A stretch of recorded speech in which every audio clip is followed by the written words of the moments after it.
Et je pense que c'est ça qui donne envie, dans tout, c'est des role models. Je pense que c'est super important. Je suis aussi convaincue qu'on éduque plus quelqu'un en lui montrant qu'un exemple marche, plutôt qu'en lui disant que ce qu'il fait n'est pas bien. Je suis passionnée par mettre les ressources au bon endroit et permettre aux gens de se sublimer dans leur passion. J'aime pas du tout la notion de regret parce que, on le sait tous maintenant, on le dit plus souvent, mais chaque expérience permet de construire la personne qu'on est. Il y a un truc que je ne sais pas faire, c'est abandonner. Parce que la communauté est clé, parce que l'entraide nous possède, on a décidé de mettre en lumière tous ces visionnaires. Bienvenue dans le podcast Build a City for Good de Daphne. Bonjour à tous. Nous sommes ravis de vous retrouver aujourd'hui pour un nouvel épisode du podcast de Build a City for Good. Chabir voulait faire une intro un peu plus spontanée, mais bon, il fallait quand même vous dire bonjour, messieurs et mesdames les auditeurs. Aujourd'hui, on est accompagné, donc c'est Chabir bien sûr, vous le connaissez, il est investisseur chez Daphne et c'est lui qui va passer une petite demi-heure avec notre invité et moi-même. Notre invité qui est une femme aujourd'hui, très inspirante, une ancienne joueuse de tennis professionnelle. Je vais même faire une petite description de ce que j'ai vu sur Internet. Diplômée de Polytechnique et major de sa promo d'ailleurs. on dirait la description de Serge Benamou dans La Vérité si je mens. Diplômée de Polytechnique d'ailleurs, ils disent aussi. De London. School of London. Ah, oui. Donc, mais j'ai raté le major de sa promo. Bachelier à 13 ans, diplômé de avec mention. Oui, tout ça est vrai sur moi. Donc, diplômée de Polytechnique et major de sa promo, elle va nous expliquer. Elle a d'abord commencé sa carrière en tant que joueuse professionnelle de tennis à Berkeley. Et puis, elle s'est orientée vers l'univers de la tech. Et c'est pour ça qu'aujourd'hui, nous l'avons rencontrée et qu'elle fait partie de notre communauté. Elle est venue nous raconter son histoire et c'est Alice Duranto qui est avec nous. Salut Alice. Salut. Salut Alice. Ce qui est bien, c'est que dans l'univers des startups, on trouve un moyen de toujours embellir les choses. C'est presque américain.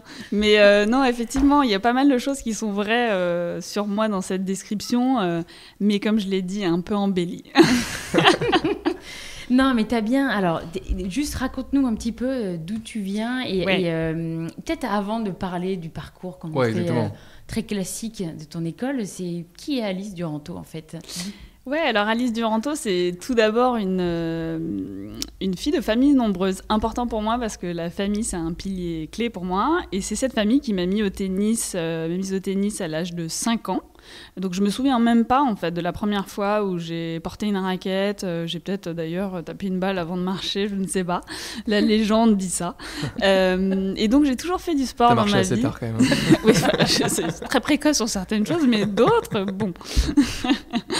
Et donc du coup j'ai toujours fait du sport dans ma vie, notamment du tennis et de la natation, parce que ma mère était une nageuse et tous les sœurs et frères Duranto ont fait du tennis et de la natation. C'était un petit peu, on suivait tous ce cycle-là. Et donc j'ai grandi en faisant du tennis et de la natation jusqu'à l'âge de 11 ans. À 11 ans, j'ai fait un sport-études où je devais choisir entre le tennis et la natation. J'étais meilleure en natation, mais vraiment les entraînements... C'était, je nageais pendant 2 heures et je trouvais ça pas très original. Je me lassais souvent et voilà, je me suis dit challenge, je suis moins bonne au tennis, allez, on y va. Et donc j'ai choisi le tennis et j'ai fait sport-études du coup toute ma vie après ça. J'allais en cours de 8h à 13h et puis après de 14h à 18h, j'allais m'entraîner au Tennis Club de Paris, qui est toujours mon club aujourd'hui et qui restera pour toujours mon club de cœur. Et donc une enfance plutôt minimaliste si je puis dire. J'étais vraiment quelqu'un de très académique, bonne fille bien rangée, je savais pas mentir, je trichais pas à l'école et voilà, je fais mon sport. Beaucoup de gens disaient mais elle n'aime pas le sport, elle aime pas ça, c'est pas possible. Mes entraîneurs disaient à mes parents, vous êtes sûrs qu'elle aime ça, elle sourit pas. C'est vrai, alors que maintenant c'est l'inverse, t'as le sourire. Mais en fait c'est parce que pour moi je suivais ce qu'on me disait, j'écoutais, j'étais très disciplinée. disciplinée, ce qui est toujours un peu le cas, hein, mais voilà, je disais rien et je continuais, je travaillais et j'étais pas très créative sur le terrain, mais vraiment laborieuse. Mais ta passion, c'était quand même le tennis, quoi. Vous pourriez et à cette être allé. époque-là, j'aurais été incapable de dire que c'était ma passion. En fait, j'ai pas choisi de jouer au tennis, donc je me suis pas posé de questions. On m'a toujours dit aussi, est-ce que t'es passé à côté de vie sociale ? Voilà, ma vie, c'était l'école, tennis, et le week-end, j'allais à mon club, et c'était mon environnement social. Donc, j'avais pas l'impression de passer à côté de vie sociale ou d'épanouissement. Moi, j'avais tous mes amis qui faisaient ça, donc je me posais pas de questions. Et je me suis jamais dit pourquoi je fais du tennis. En fait, comme je disais, j'étais super académique, je suivais la route qu'on m'avait tracée, ça m'allait bien, je voulais juste être bien aux yeux de mes parents, je pense. et donc voilà, je considérais pas que c'était ma passion. Et je pense que quand on fait un sport, surtout à niveau compétition, on est rarement sur le terrain à se dire « Ah, je kiffe ça ». En fait, on apprend à aimer l'effort, à aimer la victoire après beaucoup de sacrifices et d'efforts. Mais c'est vrai qu'on n'a pas un plaisir instantané. Du coup, je me suis jamais trop posé la question, est-ce que j'aime ça ? Quel plaisir j'en tire ? Voilà, c'était simplement, tout le monde faisait ça autour de moi et c'était plutôt naturel. Par contre, à l'âge de 18 ans, alors moi, il faut savoir que je m'étais toujours projetée dans une carrière médicale. Beaucoup de ma famille sont dans ce milieu-là. Mes 2 parents sont médecins et j'ai grandi dans l'admiration de parents qui avaient plus qu'un métier, c'était une profession de foi. Ça l'est toujours. Et donc j'étais passionnée par ça, très admirative, et j'ai toujours voulu faire ça. En plus, j'étais passionnée plus de la médecine.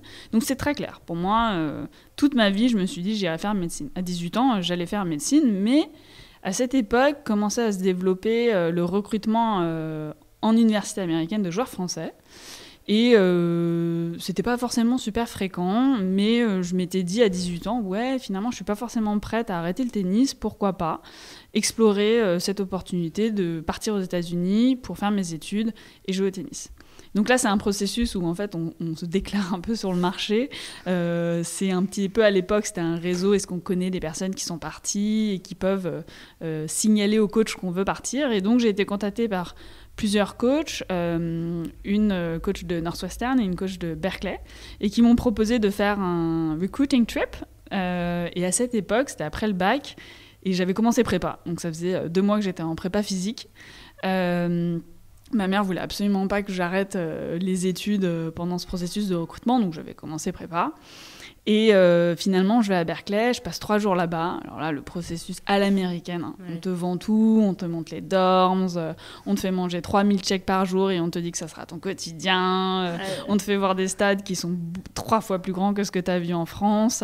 Et à la fin des 3 jours, ils me disent « On a envie que tu viennes, est-ce que tu signes ?» Et je me souviens très bien que j'avais signé, mais sans même demander à mes parents. Ah ouais. Mais j'ai dit oui, je viens, je signe, et j'étais rentrée et je me souviens pas de cette conversation où je leur avais dit ça y est, j'ai signé, ça m'a paru tellement naturel en fait. Je dis ouais, j'ai envie de venir, c'est bon, je viens. Et donc là c'était signé et je devais partir pour janvier. Et ils t'ont dit quelle a été la réaction de tes parents ?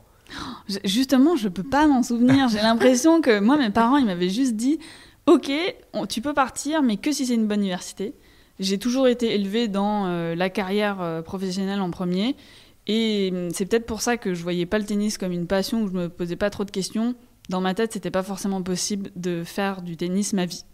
Parce que ta mère avait fait... Enfin, elle était nageuse, mais elle était nageuse pro aussi. Non, très intensément. Okay. Mais mes parents n'ont jamais fait ça professionnellement. Et d'ailleurs, personne dans ma famille n'avait fait ça professionnellement. Et je dois l'avouer, c'était pas considéré forcément comme une débouchée possible pour nous.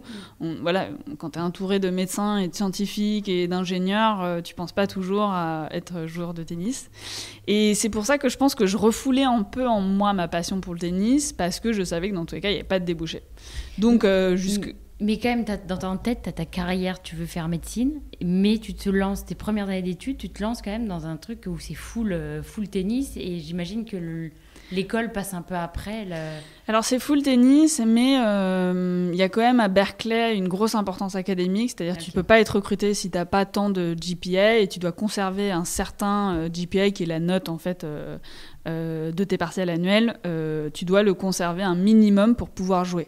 et même si pendant 1 mois elle descend, tu peux plus aller sur les terrains. Donc c'est la carotte un peu. C'est super exigeant sur les études, et donc je pense que c'était ça un peu les contrats avec mes parents, c'était si c'est une bonne école, vois plutôt le tennis comme une manière pour toi d'atteindre ces écoles.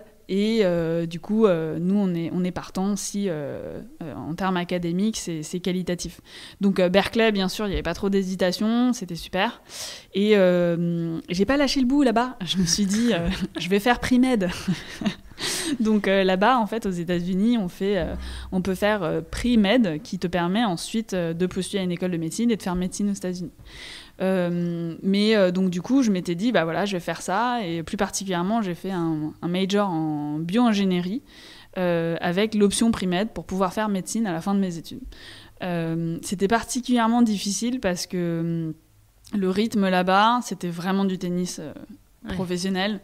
On s'entraînait de 7h à 9h tous les matins, puis de 14h à 18h, et ça c'est vraiment tennis. Mais ça n'inclut pas toutes les heures de kiné, toutes les heures de rééducation, toutes les heures de préparation, même à l'entraînement. Et on voyageait du jeudi au dimanche. Ce qui faisait qu'il y avait plein de cours que moi je faisais à distance, des tests qu'on prenait dans l'avion. Parfois on jouait la nuit, donc on était toujours un peu décalés. Et voilà, moi tous mes cours de maths ingénieur, je les ai pris à distance. Je suis jamais allée en amphi. Mais on avait aussi plein de ressources. On avait toute une équipe médicale qui nous suivait tout le temps.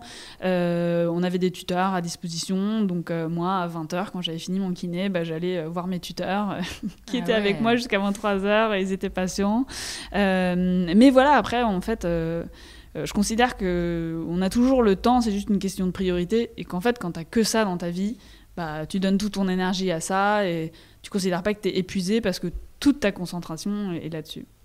Donc tu avais toujours dans tes objectifs, bon quand même le tennis où tu prenais goût et tu étais plutôt bonne, et la médecine quoi. Donc tu avais ces deux objectifs dans ta tête. Je savais que j'allais pas faire une carrière tennistique, mais en allant aux États-Unis, c'est la première fois que là je me suis dit pourquoi je joue au tennis.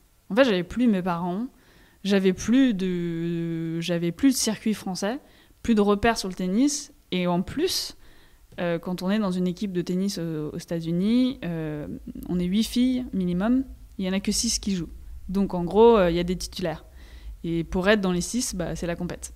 Et finalement, si tu n'es pas dans les 6, ils n'ont aucune raison de te redonner une bourse l'an prochain. Du coup, c'était la première fois que je venais à me battre pour le tennis et être payée pour le tennis, et d'avoir du coup un sens un peu professionnel à mon tennis. Et c'est là où j'ai vraiment découvert ma passion pour le tennis. Ironiquement, les 4 années que j'ai passées aux États-Unis, tennistiquement, c'était sans doute les 4 pires années. J'étais tellement tendue que je n'ai jamais réussi à jouer le jeu que j'avais en partant. Mais en fait, je me suis dit, ok, Alice, toi, tu sais faire des beaux coups à la française, c'est joli, c'est esthétique, mais là, en face de toi, tu as des filles qui frappent 3 fois plus fort que toi, qui ont la rage de vaincre. Il y a un moment, lâche tes beaux coups, pars à l'appel, fais ce qu'il faut, fais des ronds, monte à la volée. En gros, s'il faut 4 heures pour gagner, je suis là. Et j'ai complètement changé de jeu.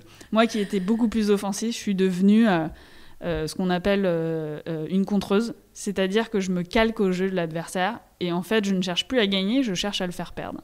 Et donc j'ai retrouvé j'ai appris la stratégie du tennis que j'avais jamais découvert avant. En France, on nous forme pas trop à être stratège, c'est plutôt aie un beau jeu et gagne de la manière dont tu as envie de gagner. Et donc là, j'ai quand même découvert la volée, les lobes, toutes les dimensions du terrain, tous les coups. Et puis, ce vrai plaisir, dès que j'entendais la fille qui, au bout de 3 heures, disait « J'en ai marre !» Alors là, c'était gagné pour moi, en fait. J'adorais faire craquer les gens, quoi. Mais parce que je savais que je pouvais durer des heures et des heures. Et donc, du coup, j'ai complètement changé mon jeu. Et j'ai adoré le tennis comme ça. Et donc, quand je revenais en France, je jouais super bien. Parce que toutes les filles, elles étaient « Ah, mais elle joue à l'américaine, elle fait que des ronds, elle dit yes à la fin. » Quand elle gagne, ça les énervait toutes. Il devait énerver tout le monde. Mais je passais les tours, donc c'était super. Et donc, du coup, ça m'a vraiment appris beaucoup sur moi. J'ai vraiment adoré le tennis là-bas, même si je jouais très mal. Mais j'étais quand même toujours convaincue que je voulais pas faire du tennis de ma vie, parce que pour moi c'est plus qu'un sport, hein, c'est un style de vie, c'est quand même très solitaire, c'est très difficile, et c'était pas quelque chose dans lequel je penserais que je serais nourrie toutes les années de ma vie. Mais je reste passionnée. Et puis là-bas, j'ai eu l'opportunité d'être coach, capitaine d'équipe. Et je pense que c'est la fonction que j'ai le préférée. Et c'est d'ailleurs, ça se voit dans beaucoup d'aires de ma vie, c'est qu'aujourd'hui, je ne suis pas la meilleure à exécuter, mais j'adore aider les gens à trouver le bon environnement pour être la meilleure version d'eux-mêmes. Et ça, c'est quelque chose, j'en ai fait mon métier aujourd'hui avec Recruiters Club, mais je suis passionnée par mettre les ressources au bon endroit et permettre aux gens de se sublimer dans leur passion. Et ça, c'est un gros apprentissage que j'ai eu en étant capitaine d'équipe là-bas. On va évidemment y revenir à Recruiters Club. Et là, c'était parfait comme... Exactement. Transition. Exactement, la transition était incroyable. Mais à quel moment quand tu te bats pour faire partie de ces 6 meilleurs, à quel moment tu te dis pas que tu as quand même envie d'en faire ta vie, parce que tu y passes quand même 20 heures sur 24, et tu mets entre guillemets tes études de médecine, pas de côté, mais quasiment, tu fais passer le tennis avant. Ouais, alors, en fait... D'une part, j'ai quand même testé à un moment de me dire est-ce que c'est quelque chose que j'aimerais faire de ma vie. Il faut savoir que quand je suis revenue des États-Unis, je me suis dit, Alice, tu t'es jamais laissé l'opportunité de voir si c'est quelque chose que tu pourrais faire de toute ta vie et si t'aimerais ça. Bon, alors déjà, il y a un premier facteur, niveau. Hein. C'est-à-dire que même tous ceux qui veulent, on le voit aujourd'hui, ils peuvent pas tous. Donc, je pense que je n'aurais jamais eu le niveau. Mais après, en France, on a quand même pas mal de ressources pour des circuits semi-professionnels qui font que tu peux en vivre ta vie si tu es dans les 60 premiers français, 100e première française, que tu te débrouilles bien. Donc, c'était un peu mon objectif, moi, d'aller... chercher un niveau 60e première française ou de au moins battre des numéros 30, numéro 40, voilà. J'aurais pas forcément prétendu à plus, mais déjà ça c'était un gros challenge pour moi. Et donc en rentrant des États-Unis, j'avais 8 mois avant de reprendre mes études. Et donc je me suis dit, ok, je vais faire 8 mois que de tennis, je paye mon entraîneur, je fais ma programmation, je vais tout seul en tournoi et on va voir ce que ça donne. Et j'ai pas du tout apprécié. Ouais. J'ai pas du tout apprécié parce que j'étais pas bonne. Ça m'a pas réussi en fait. J'intellectualise trop, je complexifie beaucoup. Je me retrouvais à aller dans les tournois et en fait tu fais toujours les mêmes tournois où tu vois toujours les mêmes personnes, les mêmes qui gagnent, les mêmes qui perdent. et tu te retrouves à te dire faut que je gagne ce match, comme ça je vais rentabiliser mon ticket de train. Et en fait moi il y a des personnes que ça drive, moi ça m'inhibe complètement. Et j'ai pas du tout apprécié. Je me suis blessée au bout de 5 mois et je pouvais pas finir la saison. Donc je me suis dit, voilà, c'est le destin un peu choisi pour moi. Ouais. Au moins j'aurais essayé. Je ferme bien la porte de la page tennis pour moi. Mais je savais que je voulais un peu plus de diversité dans ma vie professionnelle et que le tennis, ça reste très solitaire et ça reste... faut quand même être...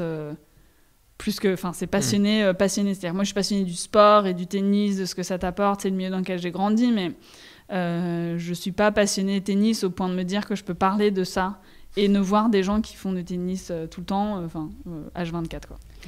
Vas-y. Je t'en prie, pardon. Non, c'est marrant parce que... question de curiosité, mais on a 1000 questions. Non, moi, Alice dit j'étais nulle, je suis nulle, ou on a l'impression, alors que nous on l'a vu jouer en vrai parce qu'on a organisé un tournoi et elle était incroyable, mais c'est marrant, le niveau d'exigence il est dingue quand t'es dans les meilleurs. Et justement, il y a des mecs qui sont sortis ATP ou WTA de ta formation? Ouais, aux États-Unis, en fait, c'est un système qui m'inspire énormément et que je pense qu'on devrait avoir plus en France. Y a pas mal de filles qui commencent à faire, de filles et de mecs, parce que c'est le même principe pour tout le monde, qui commencent à faire l'université. Et au bout d'un an, ils peuvent le mettre en pause pour partir sur le circuit. Et s'ils reviennent, ils reprennent où ils veulent, en fait, dans leurs études. Bon, entre parenthèses, ils payent quand même très cher leurs études chaque année. Hein, donc, c'est normal qu'on puisse leur permettre de faire ça. Donc, du coup, si tu suis un peu le tennis, chez les filles, je sais pas si tu suis... comment elle s'appelle ? Ah, le nom m'échappe. T'as suivi le Roland Garros ? Il y a une blonde qui est arrivée... Qui a gagné ? Non, en quart ou même en demi. Qui est de quelle nationalité ? Américaine. Nicole Gibbs était une joueuse de Stanford. Donc, je n'en dirai pas plus. Non, mais qui sortaient qui jouaient en même année que moi. Il y en a 2-3 chez les mecs qui sortent aussi d'universités américaines. Et il y a cette autre joueuse, Lorraine, j'ai plus son nom en tête. Mais de ceux que moi je connais, il y a 4 filles que je connais qui sont allées sur le circuit. Et qui ont joué à Roland, hein, donc c'est quand même c'est professionnel. Ouais. Hein, et 4 chez les garçons. Donc c'est vraiment, je pense, une formation. Tu sacrifies pas ton tennis en te disant que tu fais tennis et études. Alors qu'en France, on part du principe que si tu veux être professionnel, tu dois arrêter les études. Et c'est soit l'un, soit l'autre, exactement. Et moi, même quand j'étais en France, l'été, je ne faisais que jouer. En fait, je jouais tout le temps. Il y a plein de joueuses à mon niveau, quand on était en niveau national, entre 11 et 18 ans, qui rataient les cours. Moi, mes parents, c'était plutôt que pendant les vacances scolaires et les vacances. Donc, je jouais 60 tournois par an, 60 matchs par an, alors que la recommandation de la Ligue de Paris, c'était au moins 100. Donc, moi, j'étais toujours dans les... pas assez investie. Mais finalement, je me suis un peu développée comme ça, en jouant moins, mais mieux. Et voilà, quand après, je cherchais... je postulais, on regardait mon CV, on me disait mais t'as rien fait comme stage et tout. En fait, j'étais en tournoi tout le temps, moi je n'avais pas le temps de faire des stages. Et c'est là où je me suis dit mais c'est pas du tout considéré comme des compétences professionnelles, alors que je considère que tu fais une programmation, tu choisis des coachs qui voyagent avec toi, tu as des notions de budget, puis voilà, c'est quand même une discipline, le sport, une rigueur, mais je trouvais ça dommage qu'en France ce soit pas assez reconnu et que même des personnes qui aient passé 2 ans, 3 ans sur le circuit, en fait, elles reviennent sur le milieu du travail et en fait, il n'y a aucune équivalence. Oui. Maintenant, les choses changent. Il y a des formations Sciences Po. Si on atteint un certain niveau, on est considéré comme Bac+3. Il y a des choses les lignes commencent à changer. Mais c'est encore comme quelque chose qui freine ta carrière professionnelle plus qu'un atout. Alors que franchement, quand vous êtes aux États-Unis, là, moi, en sortant de Berkeley, ça tout. Enfin, si tu dis qu'en plus t'es student athlete, ça t'ouvre un nombre de portes. Les gens te demandent pas ce que t'as fait comme major, quel est ton CV, quel était ton GPA, t'étais juste. Il y en a 8 quoi. Il y en a 8 dans l'université sur le tennis, donc t'es une élite et t'es vraiment considéré comme tel. Et ils te font sentir comme tel. Ils sont forts les Américains hein, sur ça. On porte un équipement tous les jours. Ils ont, moi, je me suis jamais considérée très patriotique, même envers la France. Jamais eu un gros sentiment d'appartenance. Mais là, aux États-Unis, franchement, tu te dis, c'est mon université de cœur. C'est bête, mais je reconnais les couleurs partout. Mais c'est vrai que c'est marrant. Je me suis dit ça quand t'es arrivée. Ouais. Et en fait, c'est fort de créer ça, parce que mine de rien, c'est ça la communauté. Moi qui travaille un sujet de communauté aujourd'hui, comment on l'anime, comment on crée un sentiment d'appartenance, ça c'est très fort. Et puis eux, ils n'ont aucun problème à avoir des donations en France. Ouais. C'est vrai, redonner à l'université, à la fac, ok. C'est clair. Tu prêches des convertis sur les couleurs, certains nous trouvent un peu loufoques. on est trop fantasques, nous, on est très colorés, mais bon. Et ce qu'il faut, c'est l'assumer. Exactement. Et on l'assume complètement, c'est clair. Et alors attends, donc là on termine, on est à tes dernières années, t'es diplômée, mais donc qu'est-ce que je suis diplômée, j'ai un diplôme de biologie, j'ai des bonnes notes, je m'apprête à faire pre-med et là je me dis je veux pas vivre aux États-Unis.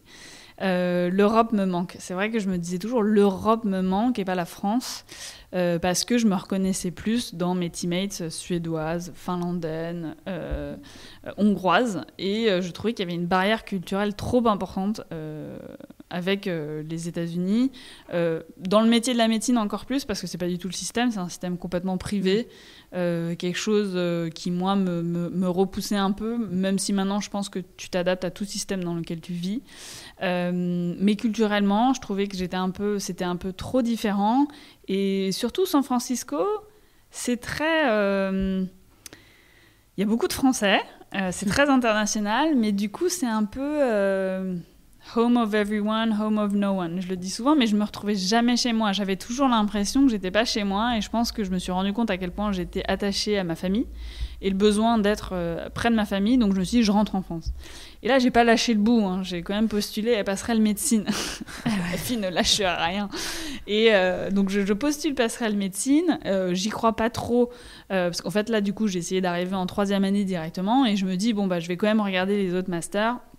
Et je regarde des masters, je postule à des masters à Polytechnique en bio, mais je vois aussi un autre master entrepreneuriat, mais qui n'était ouvert aux externes qu'en année 2. Et donc je me dis bon bah je vais quand même écrire, je passe par en fait le site de candidature M2 pour postuler en M1. Voilà, j'y vais un petit peu filou comme ça et je me dis voilà, on va voir ce qui va se passer. Autant vous dire que médecine, ils m'ont dit retour en première année, j'ai dit non. Ouais. Voilà. Et ensuite, bah, j'ai été prise à ce fameux master entrepreneuriat à Polytechnique et donc je suis arrivée dans ma promo où il y avait 2 filles. Anne-Charlotte et moi-même, Anne-Charlotte qui est d'ailleurs ma meilleure amie depuis, mais on était 2 sur 40 et j'étais la seule qui ne venait pas d'une formation école d'ingénieur. Il y avait 5 autres externes mais qui étaient de super-héros et c'était un double diplôme. Moi j'étais vraiment un alien. Alien. À Polytechnique, c'était d'une part t'es une fille. En plus, nous, on cherche à aller à Berkeley. Toi, tu viens de Berkeley. Que fais-tu là? T'es-tu trompée? Elle a fait tout à l'envers, c'est ça? Non, mais mes premiers jours, d'ailleurs, ils venaient me voir. Ils pensaient que j'étais étrangère. Ils me parlaient en anglais. Mais qu'est-ce que tu fais ici? Et t'avais déjà fait du coaching avant ça ou pas? Enfin, t'avais déjà été coach? Le coaching, c'est arrivé, on t'a coupé tout à l'heure, mais c'était non, arrivé avant. Je suis devenue capitaine d'équipe ma 2e année à Berkeley. Et donc, j'ai fait mes 3 dernières années en tant que capitaine. Et en fait, si tu as besoin d'1 an de plus pour graduer aux États-Unis, tu peux rester 1 an supplémentaire en étant vraiment juste assistant coach. Okay. Et ça, je l'ai fait un demi-semestre parce que moi, j'avais pas besoin de graduer plus, mais j'étais arrivée avec un demi-semestre décalé. Okay. Donc, j'ai eu un demi-semestre où j'ai pas joué, mais j'étais juste assistant coach et j'ai adoré. J'ai adoré. Et franchement, moi, j'étais capitaine d'une équipe de 10 filles, de 8 nationalités différentes. Alors là, c'est la jungle. Franchement, quand tu arrives à être capitaine de ça, tu peux être capitaine de n'importe quoi. et attends, mais du coup, tu as été capitaine de ces 38 mecs à Polytechnique ou pas? Tu les as matés ou pas un peu? Là, chez moi, c'est bicorne. Non, mais non, moi j'ai senti que j'avais été très bien accueillie et c'est là où je me rends compte que c'est aussi, on est bien accueilli à partir du moment où on n'a pas d'a priori. Moi j'ai pas eu, comme je venais pas d'une autre école d'ingénieur, j'ai pas été mis dans la comparaison, une école d'ingé est meilleure que l'autre. Moi je me sentais tellement différente de tout le monde que finalement je cherchais pas forcément à militer pour un groupe ou l'autre. Et même dans ma vie, j'ai jamais fait partie de groupe. J'ai jamais été dans une asso, j'ai jamais eu vraiment un sens de promo, à part mon équipe de tennis aux États-Unis. J'ai jamais eu tous ces cercles sportifs, ces associations d'école d'ingé ou ces promos. Donc j'avais pas un besoin d'appartenance super important. Donc j'arrivais un peu à me mêler à tout le monde, libre. Et à personne en même temps. Ouais. Aussi, hein, parce que oui, mais tu traçais ta route en fait. T'avais pas de besoin. J'étais un peu, là, partout et nulle part à la fois. Mais ce qui me va très bien. Et donc j'ai beaucoup aimé mes années à Polytechnique. Je pense qu'on a peut-être plein d'a priori sur les écoles d'ingé et en plus Polytechnique est de très bon niveau. Moi, je l'ai pas vécu comme ça. J'ai trouvé plein de gens, par contre, effectivement, tous super intelligents et tous super pertinents, mais plein de personnes en qui je me suis reconnue et que j'apprécie encore aujourd'hui. Donc, j'ai beaucoup aimé mes années là-bas, ouais. Et là, tu n'as pas de regrets sur ton retour en France et c'est là où tu prends goût à l'entrepreneuriat et... Ouais, alors moi j'aime pas du tout la notion de regret parce que on le sait tous maintenant, on le dit plus souvent, mais chaque expérience permet de construire la personne qu'on est. Et j'ai toujours fait mes choix avec ce qui me paraissait le meilleur choix sur le moment. Je regrette pas du tout d'être partie. Je dois avouer que je me vois pas du tout repartir, même aux États-Unis. De plus en plus, je me retrouve dans la culture française et moi qui avant n'étais pas du tout patriotique. Maintenant, Chauvine. j'ai été vraiment, ouais, voilà, c'est vraiment maintenant. Vive le camembert. Je suis vive la France. Et la baguette. Mais en fait, je pense que tout Français est comme ça. C'est-à-dire que en France, on dit on n'aime pas ci, on n'aime pas ça, et on fait la grève pour tout et pour rien. Mais alors, dès qu'on voyage, on est là. Non, Ma trop baguette, bien. elle est meilleure. Ouais. Ça, c'est pas du vrai fromage. Si tu me parles de vin, non, je crois pas. Tu vois, c'est automatique. C'est que la constante, c'est qu'on se plaint à chaque fois, du coup, c'est ça. Hein. Et c'est un peu ça. Mais je pense que c'est plutôt une manière d'exprimer notre amour pour le pays. Ouais, C'est bien c'est dit. beau, c'est clair. On est solidaires dans la plainte. Et donc, non, moi, j'ai appris à aimer la France, j'ai appris à aimer les Français. Ça paraît cucu, ce que je dis. Mais en fait, je considère que quand j'ai été mise dans le système américain, je me suis rendu compte que les Français, on était vachement bien structurés après l'école, les formations qu'on a en France. Mais pas assez ouvert à la curiosité et pourquoi pas. En fait, on a un réflexe, et d'ailleurs sur les terrains, on m'appelait toujours la yes but, parce que je disais toujours yes but, voilà, à la française, hein. Oui, mais enfin, voilà. Et donc j'ai appris aux États-Unis à juste dire oui et dire bah, pourquoi pas, tentons, essayons. Et en fait, quand on part d'un esprit super structuré et qui sait bosser et qu'on lui permet à un moment de dire bah en fait oui, va essayer, va tenter. Je pense que c'est là où on a le plus de potentiel. Et qu'en France, on est très structuré, on est très bon, on sait bosser. Malheureusement, on n'a peut-être pas assez de structure où on nous permet de se dire ça c'est possible, tiens ça je vais essayer. On est curieux, mais je pense qu'on n'a peut-être pas assez de milieu dans lequel on peut l'exprimer et ça nous inhibe un petit peu. Mais je pense que c'est pour ça que je crois très très fort dans les compétences des Français. Mais du coup, c'est une bonne transition parce que tu sais ce que tu fais aujourd'hui un peu, c'est tu pousses les gens à y aller, à tenter. Ouais, exactement. Je pense que c'est plus... Il n'y a pas de mauvais, il n'y a juste pas forcément le bon environnement. Personne n'est mauvais, personne n'a pas de talent, c'est juste tu n'es peut-être pas dans l'endroit qui te permet de t'exprimer. Et ça, je pense que c'est quelque chose qu'on commence à voir de plus en plus grâce aux startups et aux scale-up qui sont tellement transparentes sur le fait qu'elles ont besoin de compétences spécifiques à un moment T, que ce n'est pas que la personne ne convient pas, n'est pas bonne, c'est que la personne ne convient pas maintenant pour ce qu'elle recherche. Et c'est pour ça que j'ai eu l'ambition de monter Recruiters Club, c'est de se dire comment on peut rediriger au mieux, accompagner les talents au mieux pour trouver la culture dans laquelle ils s'épanouiront vraiment. Et c'est là tes 5 minutes de pub. Si tu devais nous pitcher Recruiters Club en autant de temps que tu voudras. Alors la manière dont j'aime bien pitcher Recruiters Club, c'est de parler d'une communauté d'entreprises tech qui s'engage à aider chaque talent à trouver la culture qui leur correspond. On part d'une communauté parce qu'on travaille avec des entreprises qui ont un vrai souci des talents et qui sont persuadés que chaque talent peut trouver la culture qui leur correspond et qui s'engagent à rediriger les talents, les candidats qu'elles voient, qu'elles ont eu en entretien mais qu'elles n'ont pas pu embaucher, ou bien des collaborateurs chez elles qui cherchent une nouvelle opportunité auquel elles ne peuvent pas répondre aujourd'hui. Elles les recommandent auprès de Recruiters Club et nous, on redirige ces profils à tout un réseau d'entreprises qui recrutent pour les aider à trouver un poste. Et c'est très important pour moi de parler de communauté parce que pour moi c'est vraiment un mouvement général de la part d'entreprises qui sont soucieuses des candidats, d'accompagner au mieux les talents et de se dire que ça ne marche pas aujourd'hui mais ça pourrait marcher demain et qu'il est essentiel de garder une bonne relation avec chacun.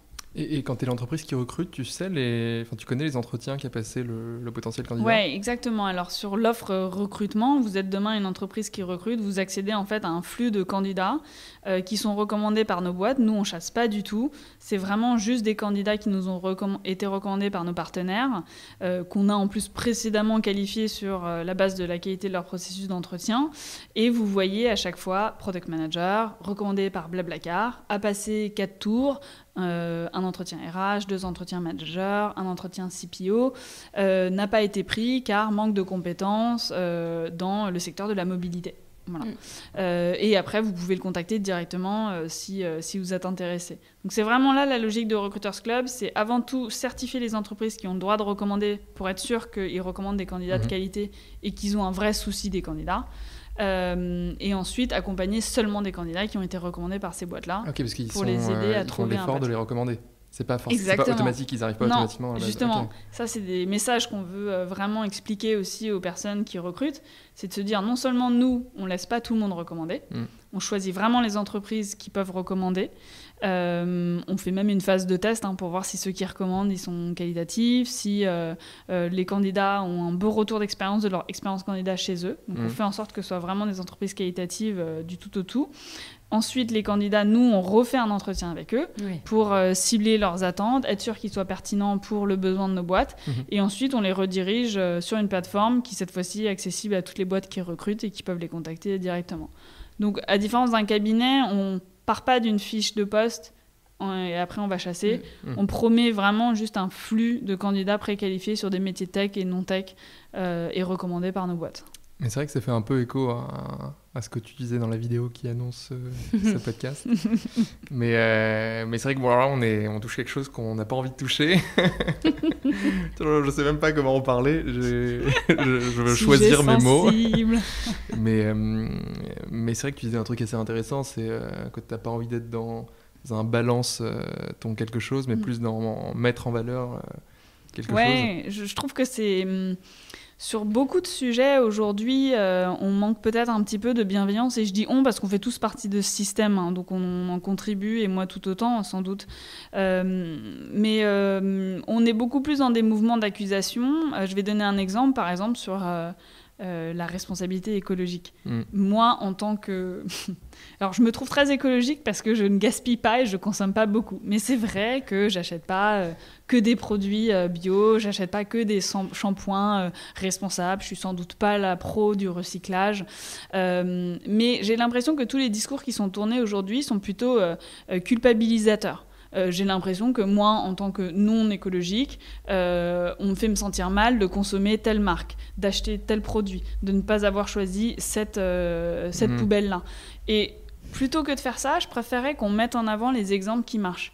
Autre sujet qui est très important, la cause féministe. Je pense que c'est un sujet pour tous, en plus dans les boîtes tech. En fait, plutôt que d'aller taper sur le doigt de boîtes où il n'y a que des mecs, mettons en avant des beaux parcours de femmes. Moi, en tant que femme, c'est ça qui va me donner envie. Et je pense que c'est ça qui donne envie, dans tout, c'est des role models. Je pense que c'est super important. Et en fait, je suis aussi convaincue qu'on éduque plus quelqu'un en lui montrant qu'un exemple marche, plutôt qu'en lui disant que ce qu'il fait n'est pas bien. Eh ben, on est féministes sur ce podcast, nous. Ouais, exactement. On est très alignés à ce que tu dis, c'est tout à fait. Et toujours même sur le premier, je pense que si tu prends les exemples de boîtes qui marchent sur ces environnements-là, c'est des marques qui te mettent pas forcément, qui font pas du greenwashing, mais qui ont un impact qui est un peu induit. Tu vois, genre, si tu prends un back market, quand tu fais ton axe d'achat, tu achètes un iPhone. Mais c'est une fois que tu as acheté ton produit qu'on t'envoie un mail en te disant bienvenue dans le mouvement, tu fais partie des pirates. Et je pense que ça, c'est... J'adore le marketing de Back Market, j'adore ce qu'ils font, donc je trouve que ça, c'est super. Et voilà, Recruiters Club, même dans notre stratégie marketing, qui n'est pas très, très professionnelle, qui n'est pas à la hauteur de Back Market, mais c'est notre désir, j'ai envie qu'on mette en avant nos boîtes, qu'on mette en avant la boîte qui a eu le meilleur retour d'expérience candidat, qu'on mette en avant les boîtes qui ont recommandé le plus et qui ont fait cette initiative d'aider leurs talents, plutôt que de dire quelle est la boîte chez qui il y a eu des plaintes. Voilà, ça donne envie à personne, ça ne fait que diviser tout le monde, et ça nous a mené où en fait ? Juste des gens qui sont encore plus suspicieux et ont encore moins envie. Et moi, je regarde, j'ai un frère qui est en prépa, ça donne pas envie. Ça donne pas envie, et c'est pas ma mission, moi, de pas justement leur donner un petit peu l'espoir qu'ils peuvent avoir le monde qu'ils souhaitent, avec les valeurs qu'ils souhaitent au sein de l'entreprise. Et parfois, quand je pense à la mission de Recruiters Club, je me dis, mais même, ça va encore plus haut, c'est réconcilier les talents à l'entreprise, qu'on arrête de voir ça comme un ennemi ou un combat, ou je te donne ça, tu me donnes ça, j'attends ça de toi, et voilà. Un endroit où on peut s'épanouir et on peut trouver une entreprise alignée avec nos valeurs. Donc ça, c'est super important, effectivement, pour moi, et je crois je crois beaucoup au changement par... c'est la sélection naturelle. Mine de rien, un mec qui fait des mauvaises blagues parce qu'on les trouve sexistes, si personne rigole, au bout d'un moment, il va arrêter de faire ses blagues. Il va bien comprendre qu'il survivra pas dans un environnement où ça passe pas, donc il va changer. Et donc, en fait, je pense qu'il y a plein de choses comme ça. Si on arrête de participer à des mouvements auxquels on pense que c'est... auxquels on n'est pas aligné et qu'on commence à faire d'autres blagues qui marchent beaucoup mieux, les gens nous suivront. Tout à fait. Et du coup, aujourd'hui, juste pour nous rappeler, vous êtes combien t'accompagnes combien vous avez accompagné de candidats, combien vous avez de boîtes? Ouais, alors un peu de chiffres. Donc déjà, moi, j'ai lancé ça vraiment en sortie d'école. Donc il y a 3 ans, j'ai commencé à travailler sur le sujet. J'ai vraiment développé Recruiters Club, je pense, plutôt l'année et demie dernière. Aujourd'hui, on est 8 dans la boîte. Et en termes de chiffres un peu plus business, on a plus de 150 boîtes abonnées à la plateforme qui reçoivent nos candidats. On travaille avec des belles marques, nos ambassadeurs, et que je remercierai toujours et je remercie encore, Blablacar, Content Square, Dataiku, Open Classroom, PrestaShop, Miracle, Tiga qui viennent nous rejoindre. Voilà. Il n'y a pas de boîte de Daphne. Si, il y a Stockly.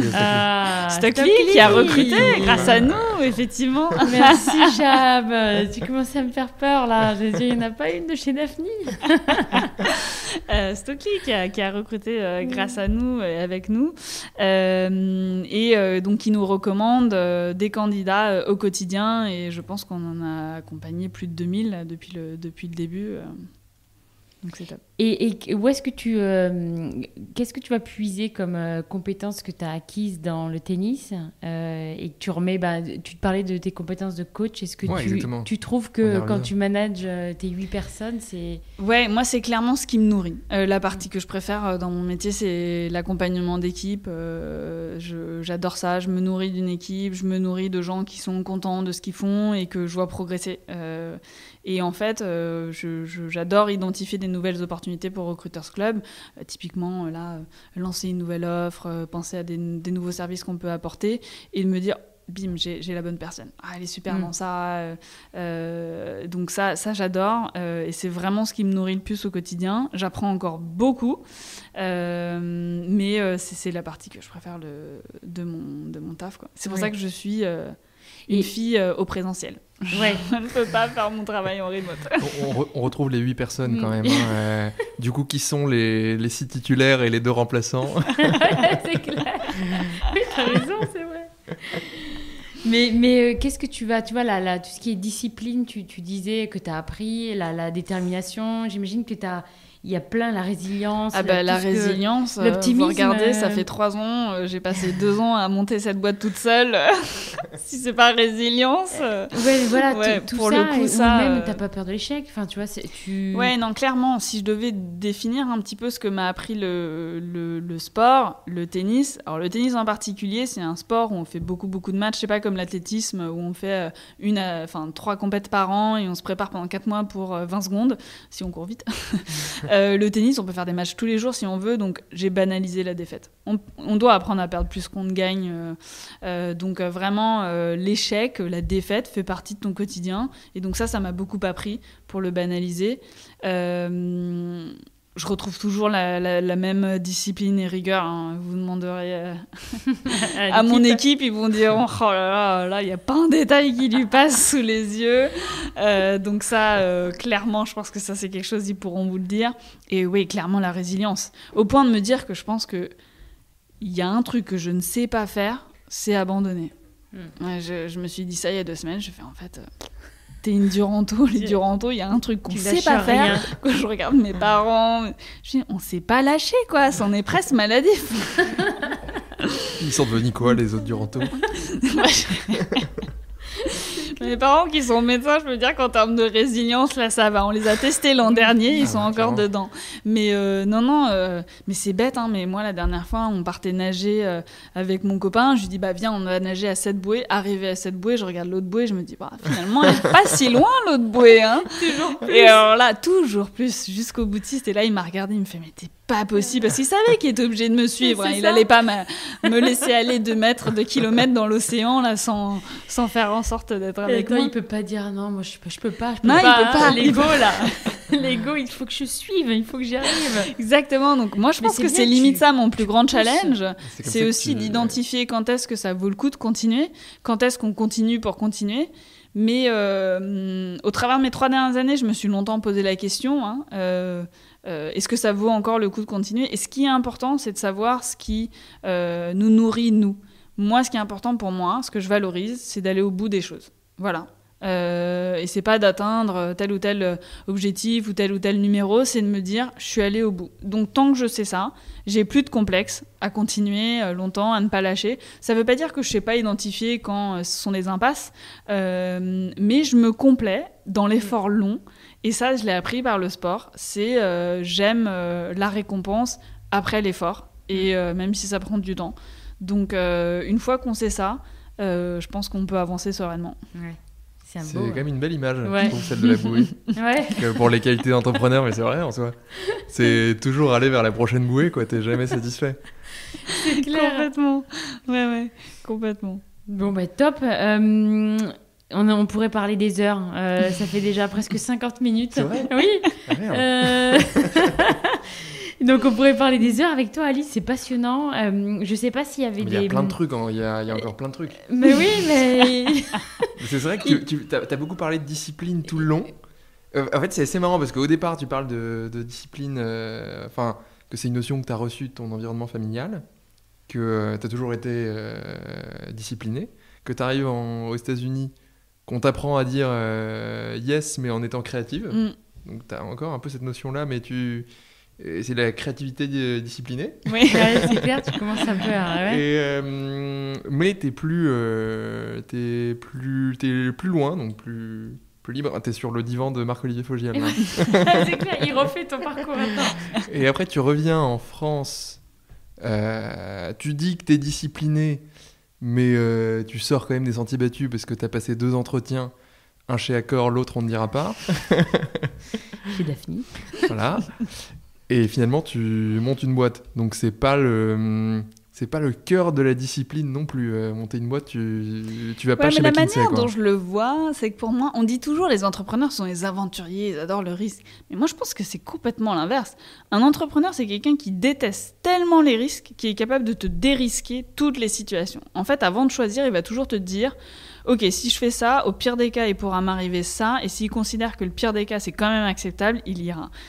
Faut regarder que j'ai quand même pas pris des risques énormes. Je suis allée à Berkeley. Bon, j'allais quand même pas me retrouver perdue si j'allais à Berkeley.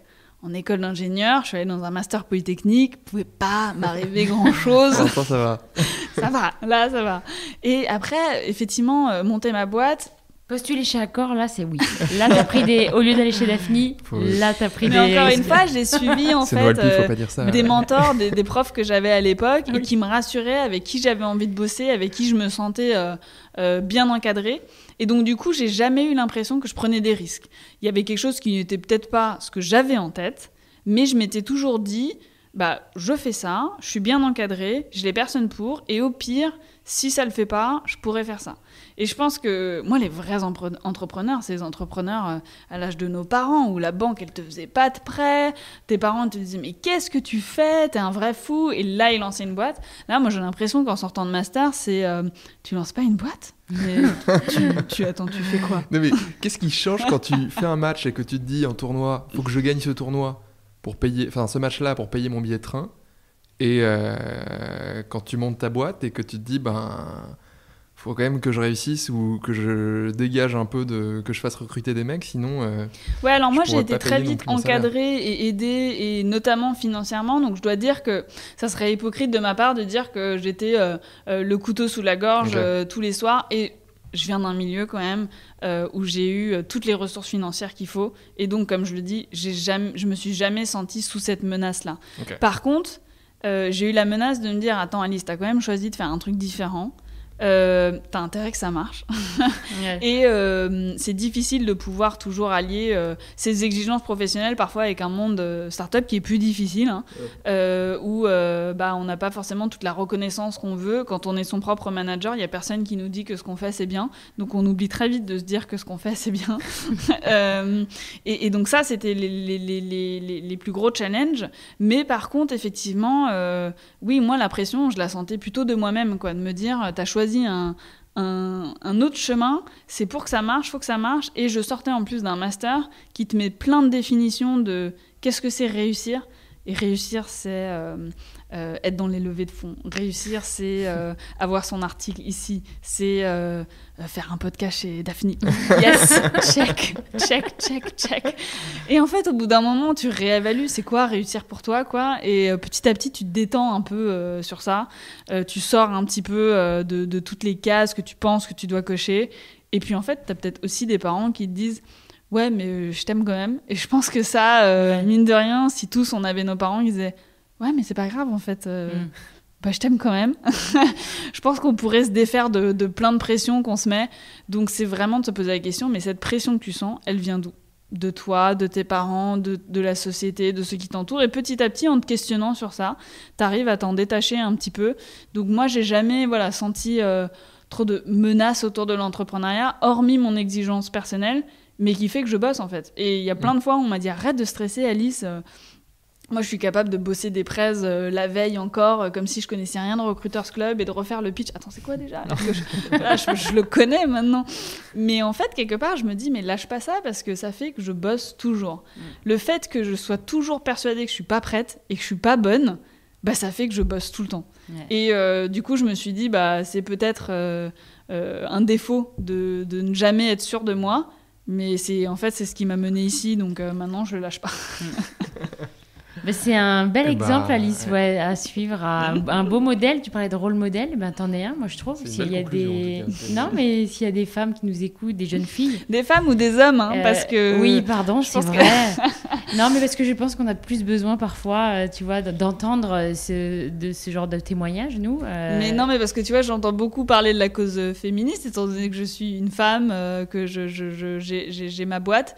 Mais moi, je milite pour l'égalité en fait des chances. Et que ce soit des hommes à AgroParisTech où il y a 80% de femmes, des hommes en école d'infirmerie, voilà. En fait, tout le monde doit se sentir capable d'aller chercher ce qu'il veut dans l'environnement qu'il veut, homme comme femme. C'est vrai. On finira sur sur ça. Mais avant, quand même, on va faire nos 4 petites questions que tu ne vois pas. Que je vois pas, mais j'ai envie du coup d'en poser une nouvelle. Toujours plus. Toujours plus, tu vois, c'est comme la bouée. Là, on devrait s'arrêter, mais on va quand même faire 5 minutes de plus pour les 4 questions. Non, on va rester sur ces questions-là. Non, mais c'était... Non, je t'en prie. Du coup, les questions... moi, c'était mes questions en con de la fin. Ah oui, c'est vrai. Donc, c'est pas du tout... moi, je sors du sujet. On peut rester sur les questions cons, alors. Mais non, Chabir, attends, c'est intéressant. Est-ce que une question con... Est-ce que t'es plus Gasquet ou Richard Gasquet ou Gilles Simon ? Oh, c'est une question difficile. Parce que c'est vrai que tu t'es passé d'un jeu léché à un jeu besogneux. Alors, en termes de tennis, je suis complètement Gilles Simon. Si je pouvais prétendre être comme Gilles Simon, mais je vais choisir Gilles Simon parce qu'il était TCPiste, comme moi. C'est quoi du TCP. Du Tennis Club de Paris. Merci pour les auditeurs qui sont comme moi. Parce que Chabir joue aussi au tennis. Donc pas à ce niveau-là quand même. Mais, alors, je suis un joueur de salon, donc je m'y connais sans... Pour moi, ma question, ce sera quel est ton outfit préféré, Alice ? Alors moi je milite pour ce que j'appelle le athleisure, c'est en fait le athlétique leisure, donc je voudrais qu'on puisse s'habiller en vêtements de sport tout le temps, même quand on veut être super bien habillé dans Paris, parce que je trouve que c'est des vêtements dans lesquels, je vais parler pour les filles, mais on se sent bien, on se sent puissante et à l'aise, donc moi je dirais legging crop top tous les jours. Si le président de la République nous entend. C'est clair. Legging, crop top. Ou bien jean, t-shirt blanc. Ou jean, t-shirt blanc. Je ne suis pas habillée comme ça aujourd'hui, je vous le jure. Pour celles qui mettent pas les crop tops. Jean, t-shirt blanc, ça marche très bien. Qu'est-ce qui t'empêche de dormir la nuit? C'est une petite question préférée en ce moment. Ah là là, ça c'est une bonne question. Je dois dire que... Alors, je n'ai pas dormi la nuit dernière. Je n'ai pas fermé l'œil, mais pour un truc très bête, c'est que j'ai fait chauffer des pommes de terre dans mon micro-ondes 10 minutes sans m'en apercevoir, et que mon micro-ondes a explosé en ouvrant la porte. Il y a eu de la fumée dans tout l'appartement. Et donc, j'ai porté mon masque même à l'appartement tellement il y avait de fumée. Et à 1h, j'ai appelé mon père. J'ai dit, papa, c'est quoi les symptômes d'une intoxication au CO ? Si je suis restée 20 minutes, est-ce que tu penses que je vais avoir mal de tête, nausée, et voilà. Donc j'ai googlé en fait toute la nuit quels étaient les risques. Et je me suis rendu compte que c'était l'accident, c'est la mort accidentelle la plus commune. Et que 70% d'entre elles n'étaient pas diagnostiquées. Ah, mais quand t'as des voilà ce qui me tient éveillée la nuit. T'apprends des trucs, mais improbables. Voilà ce qui me tient éveillée la nuit. Non, mais clairement, le business. Ouais. On se réveille en se disant si je fais pas tant de recrutement, je vais pas durer plus de 3 mois. Mais tiens, mais pourquoi on en a pas fait le mois dernier? Non, c'est le business. Je sais pas, moi, les questions. Tu me regardes, mais... Et la dernière Je la vois pas, si. Non, tu vois pas, je l'ai préparée de mon côté. Est-ce que tu veux venir chez Daphné? Pierre-Éric, où tu? Pierre-Éric, on l'a posé cette question. Et avec qui tu rêves de jouer? Si t'avais ou rejouer, peut-être Bon, tu as déjà joué avec beaucoup de joueurs, à part Chabir, avec qui tu as joué il n'y a pas longtemps. Ma réponse ne va pas être peut-être à la hauteur de vos attentes, mais mon grand-père, c'est lui qui m'a appris à jouer. Et je donnerais n'importe quoi pour le revoir jouer avec ses raquettes en bois et lui montrer que je le bats maintenant. Eh ben c'est très beau. Eh ben écoute, merci beaucoup. Non, merci à vous, c'était super. Merci beaucoup. On aurait pu passer encore 1 heure, franchement. Là, on a presque passé 1 heure avec toi et on a appris plein de choses. Ouais, c'était super. Et je pense que Chabir, il a tennis à 21h, donc je crois qu'il est chaud là pour être. D'ailleurs, j'ai mis contreur. Tu vas mettre ton jeu en mode contreur, c'est-à-dire que là, tu vas faire tout pour que l'autre perde. Il faudrait déjà passer la balle de l'autre côté du filet. Déjà, avant de parler de stratégie. On est vraiment à une table où règne l'humilité, car je l'ai vu jouer. Ce n'est pas ce qu'il dit. C'est clair. Et d'ailleurs, voilà, on organise des tournois de tennis chez Daphné. Donc, si vous êtes joueur et que vous voulez rencontrer Alice qui participe ou Chabir, qui sont... Joueurs et joueuses, parce que la dernière fois, j'étais toute seule à représenter la jante féminine. Donc, s'il vous plaît, venez. Ne dis pas ça. Ben oui, si, on va le dire. Et c'est un appel à toutes les femmes qui jouent au tennis. Et vous pouvez venir en legging crop top. Ah ouais, exactement. Et faites-nous savoir que vous jouez bien et que vous avez envie de nous rejoindre, parce qu'avec grand plaisir pour vous inviter. Bon, allez, sur ce, on va jamais arrêter. Alice, encore merci. Merci à vous. Bonne chance pour la suite avec Recruiter Club. Recruiters, putain, parce que je voulais dire Recruiters. Recruiters Club. Chabir, bon match ce soir. Je pense que c'est le dernier épisode de l'été, parce que les invités partent en vacances. Pas Daphné, nous on bosse, mais les invités sont pas là pour enregistrer. Et on vous retrouve sûrement à la rentrée pour de nouveaux épisodes. Merci à tous. Ciao, ciao. Bye. Merci beaucoup.